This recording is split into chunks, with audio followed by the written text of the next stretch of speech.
गोटे फैमिली मुहरे हस खेल पारिबा।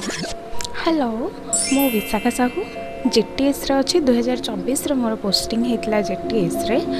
तो मोर तापरे आमे तो समस्ते जानी थे जो माने जेटीएस रे जो माने हमर सैलरी बहुत ही कम थाए तो कॉन्ट्रैक्चुअल पोस्ट तो मु अप्लाई करछली एसएसडी रो सेवक सेविका पई जोटा कि रेगुलर पोस्ट प्राइमरी टीचर तादरे जोटा कि मोर प्रीलिम्स भी क्वालिफाई हेतला मेंस भी क्वालिफाई हे जाइथिला।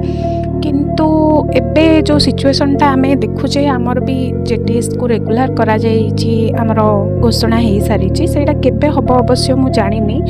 फिर भी मु एबे फील करूछि जो गोटे नॉट इंटरेस्टेड ऑप्शन टा आसी छि मु से नॉट इंटरेस्टेड ऑप्शन मारी छि तो देखि भी पारिबे से नॉट इंटरेस्टेड ऑप्शन टा मारिले मु एटा भाबुछि कि गोटे फैमिली को हेल्प हे पारिबो जोटा चाहर कि बहुत ही नीड अछि जणे माने जॉब करबा लागि।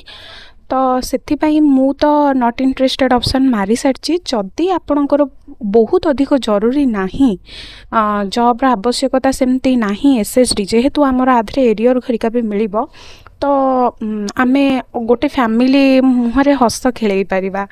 तो बस एतिकी रिक्वेस्ट जो माने पारुछंती नॉट इंटरेस्टेड ऑप्शन मारी पारंतु मात्र आउ एबे 3 दिन अछि 1 तारिख रे बोध हुए लास्ट डेट अछि तो आम हाथ रे अन्य जनकर खुशी अछि आमे जदि देई परिबा तो एटा तो मानविकता दृष्टि ठीक हबो नॉट इंटरेस्टेड ऑप्शन चूज करंतु। Thank you.